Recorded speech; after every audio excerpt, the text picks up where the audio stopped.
అందరికీ నమస్కారం. నిన్నే వరిస్తా పార్ట్ 152. శ్రీనిక, శివాంశు, చైత్ర, హితేషు వాళ్ళందరూ కలిసి శివాంశు వాళ్ళు బుక్ చేసుకున్న రూమ్కి వెళ్ళేసరికి పక్కన రూమ్లోనే రవీంద్ర గారు, అమృత గారు ఉంటారు. శివ్, నేను వెళ్ళి అమ్మ వాళ్ళకి కనిపించి వస్తాను, మీరు మాట్లాడుతూ ఉండండి అంటుంది శ్రీనిక. జాను, నీతో చిత్రను కూడా తీసుకెళ్ళు, మేము మాట్లాడుతూ ఉంటే తనకి వస్తుంది అంటాడు శివ్. శివ్, నేను అదే అనుకున్నా అని వెళ్దాం రా చైత్ర, మా అమ్మని నాన్నే పరిచయం చేస్తాను అని తన చేయి పట్టుకుంటుంది శ్రీనిక. చైత్ర హితేష్ వైపు చూస్తుంటే వెళ్ళు అన్నట్లు సైగ చేస్తే శ్రీనికతో పాటు వెళ్తుంది చైత్ర. శ్రీనిక నవ్వుతూ, మీ బాస్ పర్మిషన్ ఇస్తే కానీ ఏ పని చేయవా అంటుంది. అయ్యో అలా ఏం లేదక్క, సార్కి ఇష్టం లేకుండా నేనేమీ చేయనక్క, నేను చేసే ఏ పని వల్ల అయినా సరే ఆయన బాధపడటం నాకు ఇష్టం లేదు అంటుంది చైత్ర. శ్రీనిక నవ్వి, మీ సార్ అంటే నీకు చాలా ఇష్టం అనుకుంటా అంటూ డోర్ నాక్ చేస్తుంది. చాలా ఇష్టం అక్క, సార్ని చూస్తేనే భయపడే నేను ఆయన్ని ఎలా లవ్ చేశానో కూడా తెలియదు. సార్ ఆస్తికి అందానికి నేను కరెక్ట్ కాదు అనిపించి దూరంగా వెళ్దాం అనుకున్నాను, కానీ సార్ నా ప్రేమను అర్థం చేసుకుని నన్ను ఇబ్బంది పెట్టకుండా చాలా ప్రేమగా చూసుకుంటున్నారు అంటుంది చైత్ర. ఇంతలో డోర్ ఓపెన్ అవ్వడంతో శ్రీనిక అమృత గారిని చూసి, అమ్మ రూమ్ బాగానే ఉందా, మీకేం ఇబ్బంది లేదుగా అంటుంది. అమృత గారు, లేదు జాను, చాలా బాగుంది, ఇలాంటి చోటికి రావటం కొత్త కదా, అన్నీ ఆశ్చర్యంగా అనిపిస్తున్నాయి అంటారు. శ్రీనిక నవ్వుతూ చూస్తుంటే అమృత గారు పక్కనే ఉన్న చిత్రను చూసి, జాను ఎవర్రా ఈ అమ్మాయి ఇంత అందంగా ఉంది అంటారు. శ్రీనిక, హితేష్ కాబోయే భార్య అమ్మ, పేరు చిత్ర అని శ్రీనిక చెప్పగానే చిత్ర అమృత గారి కాళ్ళకి దండం పెడుతుంది. అమృత గారు దీవించి, చాలా అందంగా ఉన్నావు తల్లి, నా దిష్టే తగిలేలా ఉంది అంటారు మెటికలు విరుస్తూ. చిత్ర నవ్వి, థ్యాంక్స్ పెద్దమ్మ అంటుంది హగ్ చేసుకుంటూ. ఫ్లైట్ క్రాష్ అయ్యే టైంలో వేదుని సేవ్ చేసింది తనే అమ్మ, చాలా మంచి అమ్మాయి, వేదు ఫ్రెండ్ కూడా తను అని చెప్తుంది శ్రీనిక. అమృత గారు, అవునా అని అందరితో బాగా కలిసిపోతుంది, మనసు కూడా బంగారమే. మన్విత చెప్తూ ఉంటుంది తన గురించేనా, నిజంగా అబ్బాయి చాలా అదృష్టం చేసుకున్నాడు, అందుకే నీలాంటి బంగారు తల్లి భార్యగా వస్తుందంటారు. సారు చాలా మంచివారు పెద్దమ్మ, ఆయన నన్ను యాక్సెప్ట్ చేయటం నా అదృష్టం తెలుసా, నన్ను చిన్నపిల్లలానే ట్రీట్ చేస్తారు, నాకు ఇబ్బంది లేకుండా చూసుకుంటున్నారు, అంతేకాదు పెద్దమ్మ మా నాన్నకి ట్రీట్మెంట్ కూడా చేయిస్తానన్నారు, మాతోనే ఉండేలా మాట్లాడి ఒప్పిస్తాను అన్నారు అని చెప్తుంది చైత్ర. మీ నాన్నకి ఏమైందమ్మా అని అడుగుతారు అమృత గారు. నాన్నకి క్యాన్సర్ ఉంది పెద్దమ్మ, మా నాన్న అంటే నాకు చాలా ఇష్టం, మా అమ్మ లేకపోయినా నన్ను చాలా బాగా చూసుకున్నారు అంటుంది. అవునా, మీ నాన్న ఎక్కడుంటారు, ఏం చేస్తూ ఉంటారు అని అడుగుతుంటారు అమృత గారు. మాది గుంటూరు దగ్గర పెద్దమ్మ, మీకు తెలుసా మా నాన్న లవ్ ఫెయిల్యూరు, కళ్యాణి గారు వాళ్ళ మేనకోడలంట, నేను పుట్టకముందే ఆవిడ కోసం నాన్న చావు దగ్గర వెళ్ళి వచ్చారంట అని చెప్తుంది చిత్ర. గుంటూరు దగ్గర ఏ ఊరు అని అడుగుతారు అమృత గారు. చిత్ర ఊరు పేరు చెప్పగానే అప్పటి వరకు వీళ్ళ మాటలు వింటున్న రవీంద్ర గారు అక్కడికి వచ్చి, మీ నాన్న పేరేంటమ్మా అని అడుగుతారు. చిత్ర సుదర్శన్ వర్మ అనగానే రవీంద్ర గారు, మీ నాన్నగారు ఇప్పుడు ఎక్కడుంటున్నారు, ఆయన ఫోటో ఏదైనా ఉందా తల్లి అని అడుగుతారు. చిత్ర, పెదనాన్న ఉంది అంటూ తన ఫోన్లో ఉన్న సుదర్శన్ గారి పిక్ తీసి చూపిస్తుంది. రవీంద్ర గారు ఆ ఫోటో చూసి, అమృత వీళ్ళ నాన్నగారు మన కళ్యాణి మేనమామ, అంటే ఆ రోజు జరిగిన గొడవలో సుదర్శన్ చనిపోలేదని చెప్తారు సంతోషంగా. ఆ మాటకే అమృత గారు శ్రీనిక ఆశ్చర్యంగా చూస్తుంటే చిత్ర, మీకు మా నాన్న తెలుసా పెదనాన్న అని అడుగుతుంది. రవీంద్ర గారు, తెలుసమ్మా, మీ నాన్నకు ఒకసారి ఫోన్ చేసి తల్లి మాట్లాడతాను అనగానే చిత్ర కాల్ చేసి ఇస్తుంది. సుదర్శన్ గారు కాల్ లిఫ్ట్ చేసి, ఎలా ఉన్నావు బంగారు తల్లి, ఏంటి మీ బాస్ చుట్టూ తిరుగుతూ మీ నాన్నని మర్చిపోయావా అని అడుగుతారు. రవీంద్ర గారు వెంటనే, సుదర్శన్ నేను రవీంద్రని, కళ్యాణి వాళ్ళ బావగారిని అనగానే సుదర్శన్ గారు, రవీంద్ర ఎలా ఉన్నారు అని అడుగుతారు ఆశ్చర్యంగా. రవీంద్ర గారు, బాగున్నాను సుదర్శన్, మీరెలా ఉన్నారు.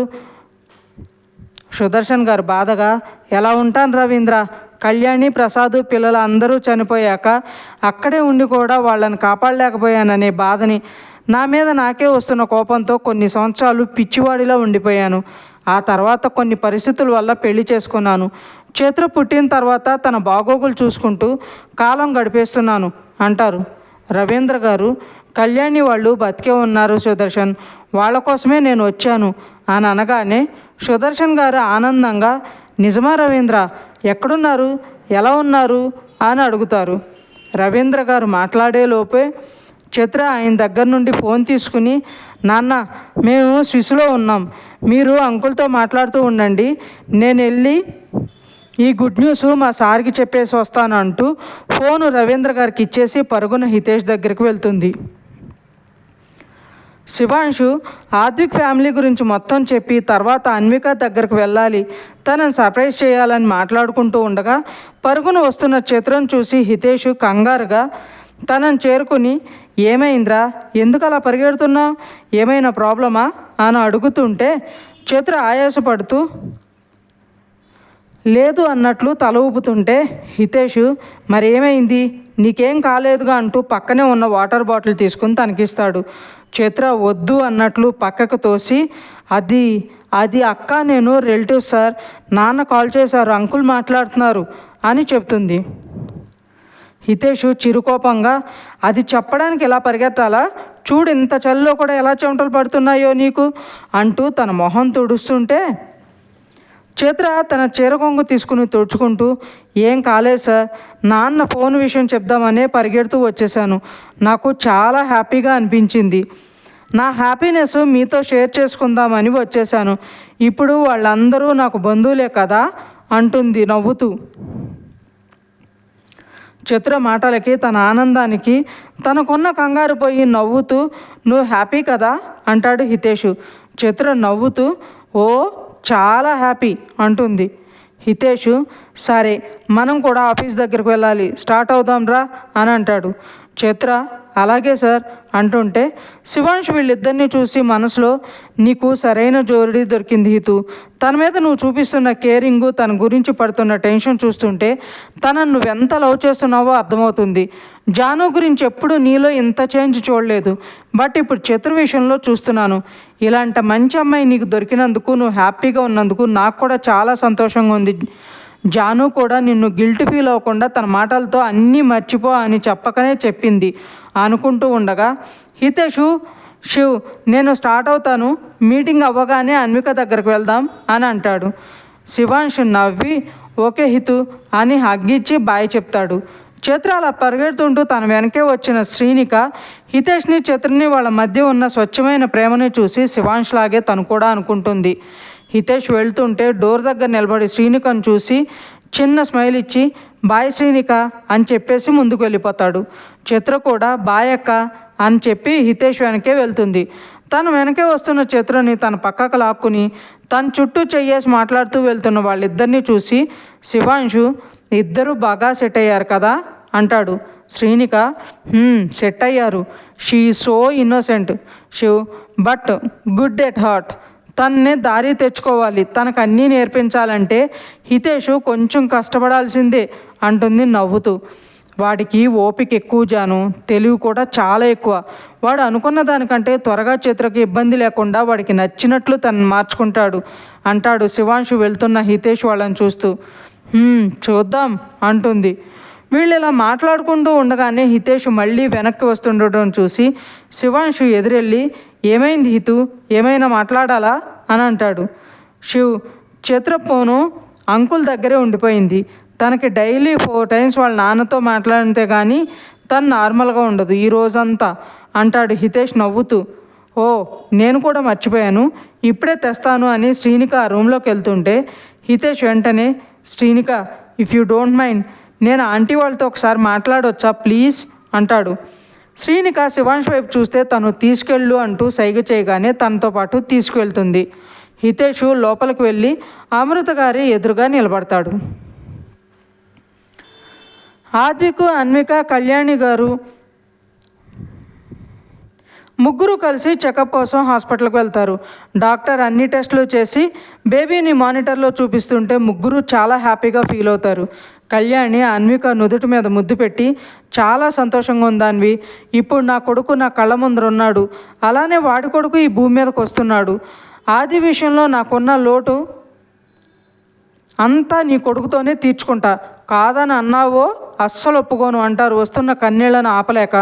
అన్విక, నీ ఇష్టం అత్త, నీ కొడుకుని నాకు వదిలేసి నా కొడుకుని నువ్వే చూసుకో, నీ కొడుకు విషయంలో నువ్వు కూడా నాకు ఎలాంటి రూల్స్ పెట్టకూడదు మరి అంటుంది.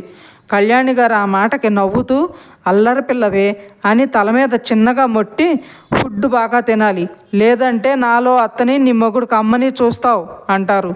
అన్విక నవ్వుతూ, నువ్వేం పెట్టినా తింటా అత్త, వాడి మీద రైట్స్ అన్నీ నీకే అంటుంది. కళ్యాణి గారు నవ్వుతుంటే అన్విక చిన్నగా, అత్త డాడీని చూడాలనుందత్త, ఒక్కసారి చూసేసిరానా అని అడుగుతుంది. అప్పటి వరకు నవ్వుతూ ఉన్న కళ్యాణి గారు అన్విక భాస్కర్ గారిని గుర్తు చేయగానే కొంచెం కోపం అవుతారు. అన్విక అది చూసి, వద్దులే అత్త, మనం ఇంటికి వెళ్దామని ఆద్విక్ వైపు కొంచెం బాధగా చూస్తుంది. ఆద్విక్ ఏదో మాట్లాడే లోపే కళ్యాణి గారు, ఆది తనను వాళ్ళ నాన్న దగ్గరే తీసుకుని వెళ్ళి కాసేపు ఉండి త్వరగా ఇంటికి వచ్చేయండి అనేసి బయటకు వెళ్ళిపోతారు. కళ్యాణి గారు బయటకు వెళ్ళగానే అన్విక, సారీ ఆది, అత్తకి అనవసరంగా కోపం తెప్పించాను, కానీ నీకు తెలుసుగా డాడ్ అంటే నాకు ఎంత ఇష్టమో, ఇన్ని రోజులు నీ గురించి ఆలోచనలో డాడ్తో సరిగా మాట్లాడనే లేదు, ఆయన బాధను కూడా పట్టించుకోలేదు, ఇప్పుడు నువ్వు వచ్చేసాక డాడ్ని బాగా మిస్ అవుతున్నా అంటుంది తన గుండెల మీద వాళ్తూ. అన్వి, నాకు ఇవాళ ఒక్కరోజు టైం ఇవ్వరా, వాళ్ళ మధ్య ఉన్న దూరాన్ని బంధాన్ని దగ్గర చేస్తా అంటాడు ఆద్విక్. నాకు నీ మీద నమ్మకం ఉందా అది అంటుంది అన్విక.